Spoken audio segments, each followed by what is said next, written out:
Hi, welcome to Theradi Selvi channel. இந்த video உங்களுக்கு பிடிச்சிருந்துச்சுன்னா தேரடி செல்வி சேனலை சப்ஸ்கிரைப் பண்ணுங்கள். வாங்க வீடியோக்குள்ளே போகலாம். இது நான் நைட் டைமில் எடுக்கிறேன் வீடியோ. இது 2 நாள் உள்ள வீடியோ தான் நான் இது கனெக்ட் பண்ணி போட்டிருக்கேன். இது நைட் டைமில் ஒரு 5-6 மணி இருக்கும். ஸோ அப்போ தான் நான் வீடியோ எடுக்கிறேன். நான் அரிசி ஊற வச்சுருந்தேன் மதியானம் போலவே. ஸோ அதை ஆட்டிக்கலான்னு சொல்லிவிட்டு நான் மாவு ஆட்டுறேன். நான் எப்பயுமே ரேசன் அரிசி தான் யூஸ் பண்ணுவேன். 2 டம்ளர் நான் புழுங்கரிசி, 2 டம்ளர் பச்சரிசி, வெந்தயம் 1 ஸ்பூனு, உளுந்து 3/4 டம்ளர். நான் இந்த மெஷர்மெண்ட்டில் தான் நான் போட்டு இது பண்ணுவேன். சூப்பராக எனக்கு மாவு நல்லா புளிச்சும் வரும். இட்லி நல்லா சாஃப்டாகவும் இருக்கும். நான் உளுந்தையும் அரிசியும் ஃபஸ்ட்டு நான் உளுந்தை அரைச்சிடுவேன். அதுக்கப்புறம் அரிசியை இப்படி அரைச்சிக்குவேன். நான் காலையிலேக்கு இட்லி ஊற்றுறதுக்காக நான் தனியாக பாத்திரத்தில் உப்பு போட்டு கரைச்சி வச்சுருக்கேன். மீதி உள்ளதுக்கு நான் உப்பு போடாமல் அப்படியே எடுத்து வச்சுக்கிறேன். நான் கிரைண்டரை வாஷ் பண்ணுறதுக்காக நான் எடுத்து வச்சுருக்கேன். நான் கிரைண்டரை உடனே வாஷ் பண்ணிடுவேன். ஏன்னா நம்ம உடனே முடிச்சிட்டோம்னா நமக்கு வாஷ் பண்ண ஈஸியாக இருக்கும். இதே ரொம்ப நேரம் கழிச்சுன்னா மாவு இடுக்குலலாம் போய் ஒட்டிட்டுச்சுன்னா கொஞ்சம் கஷ்டப்பட்டு தேய்க்கிற மாதிரி இருக்கும். இது தேய்ச்சோம்னா உடனே ஈஸியாக க்ளீன் பண்ணுற மாதிரி இருக்கும். இப்போ எல்லாத்தையும் க்ளீன் பண்ணி வச்சுட்டேன். அப்புறமேட்டுக்கு ஒரு 7 மணி போல் எனக்கு ரொம்ப உடம்பு முடியல, சளி பிடிச்சிக்கிச்சு. சரின்னு சொல்லிட்டு சூப்பு குடிக்கலாம் அப்படின்னு சொல்லி சூப்பு கடைக்கு போனோம்.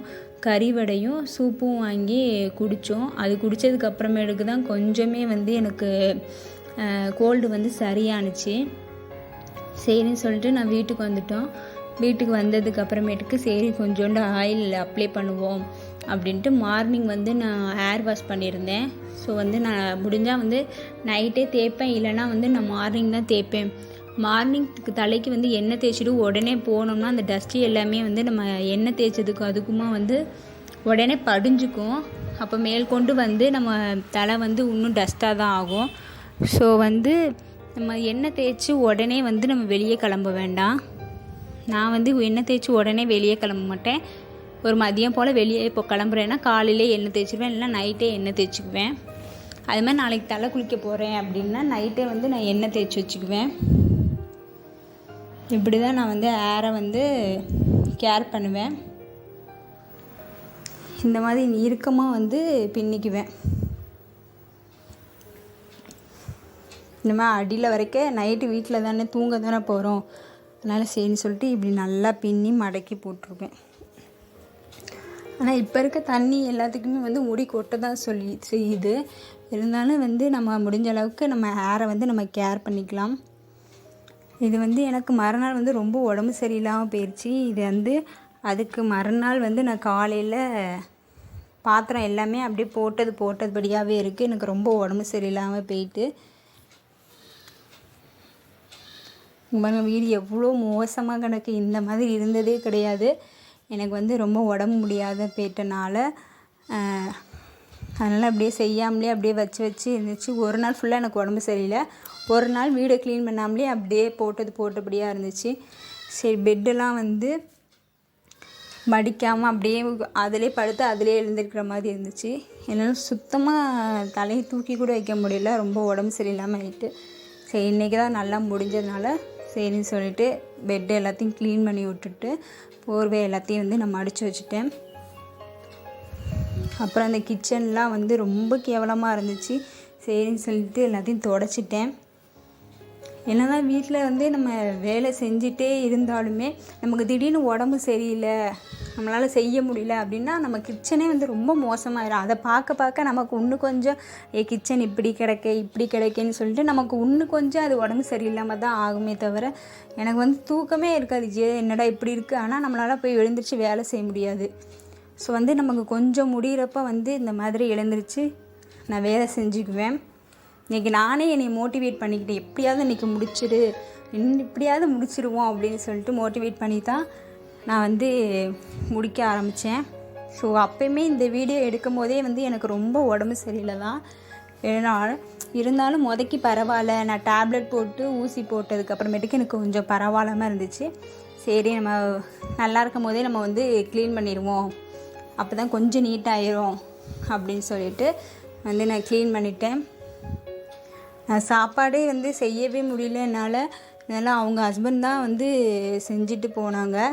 முடிஞ்ச அளவுக்கு எனக்கு ஹஸ்பண்ட் வந்து சப்போர்ட்டாக இருப்பாங்க. ஸோ அவங்க வந்து வீடை கொஞ்சம் இந்த அளவுக்கு கொஞ்சமாவது சாப்பாடு செய்கிறதுக்கு அப்பப்போ உள்ள பாத்திரத்தையாவது எங்கள் வீட்டுக்கார் வந்து வாஷ் பண்ணி வச்சுருவாங்க.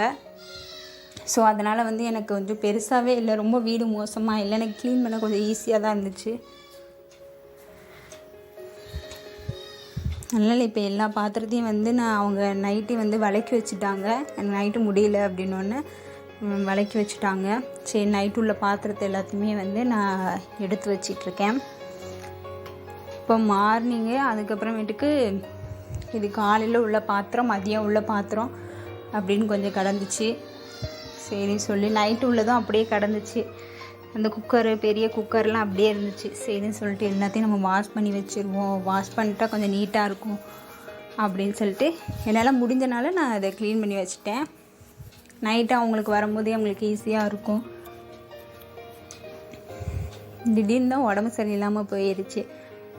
இவ்வளோ தான் உடம்பு சரியில்லாமல் ஆனாலுமே வந்து நம்ம வீடை வந்து நம்ம க்ளீனாக தான் வச்சுக்கணும். ஸோ வந்து அதுவே நமக்கு வந்து வீடு எவ்வளோ க்ளீனாக வச்சுக்கிறோமோ அந்த இதில் வந்து நம்மளே எழுந்திரிச்சிருவோம். இப்படி மோசமாக கிடக்குதை பார்த்து திரும்பி நம்ம மோசமாக தான் இருப்போம்.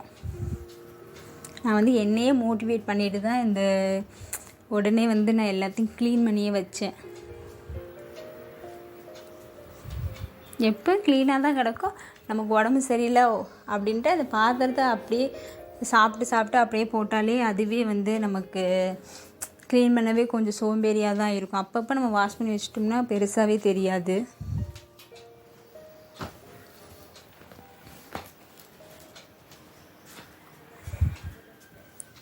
சரின்னு சொல்லி எல்லாத்தையும் நான் வாஷ் பண்ணி வச்சிட்ருக்கேன்.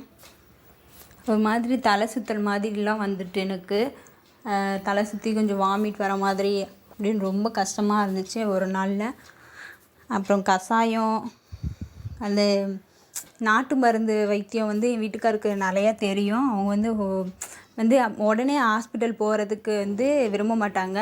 ஒரு நாள் வந்து நம்ம வீட்டு மருத்துவத்தையே வந்து கஷாயம் வச்சு குடிக்கிறது, அப்புறமேட்டுக்கு அந்த சுடுதண்ணில் சோம்பு தண்ணி, அப்புறம் சுக்கு தண்ணி, அந்த மாதிரி வந்து நம்ம வீட்டில் உள்ள பொருளை வச்சே வந்து இது பண்ணுவாங்க.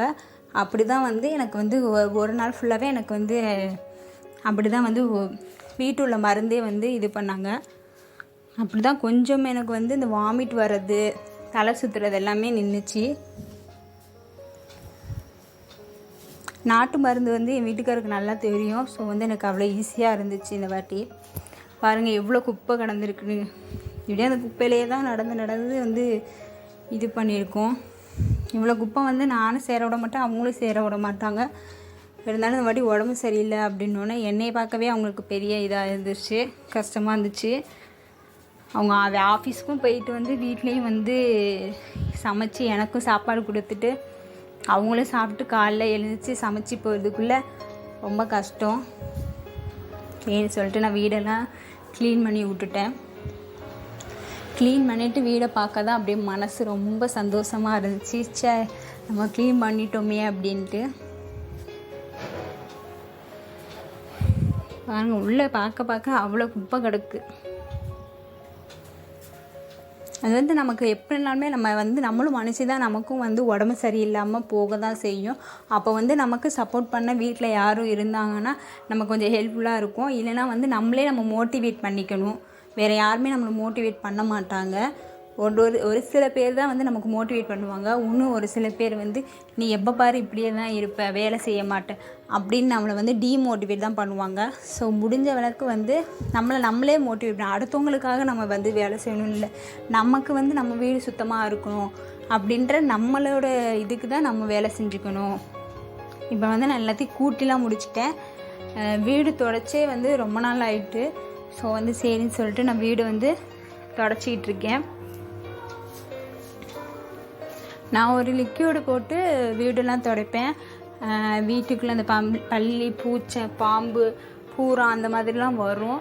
ஸோ ஸோ வந்து அதெல்லாம் வராமல் இருக்கிறதுக்கு ஒரு வீட்டு பூண்டு அதெல்லாம் வந்து தட்டி போட்டு, வசம்பு அதெல்லாம் தட்டி போட்டு வீடு தண்ணியில் வந்து தட்டி போட்டுட்டு நம்ம வீடு துடைச்சோம்னா வந்து அந்த வாடைக்கு வந்து எந்த ஒரு பூச்சியும் வராது வீட்டுக்குள்ளே. என் வீட்டில் வந்து நான் கரப்பான்பூச்சியே எங்கள் வீட்டில் பார்க்க முடியாது. ஸோ வந்து கரப்பான்பூச்சிக்கு வேலையே கிடையாது, அது வரவும் வராது எங்கள் வீட்டுக்கு. ஸோ வந்து நாங்கள் நைட்டு வந்து பாத்திரத்தை வந்து நான் மேக்ஸிமம் கழுவாமல் போடவே மாட்டேன்.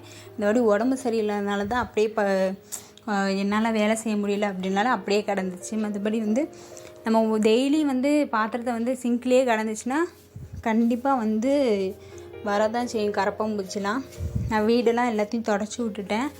கிச்சனு, ஹாலு, பூஜை ரூம் எல்லாத்துலேயும் வந்து நான் தொடச்சி விட்டுட்டேன்.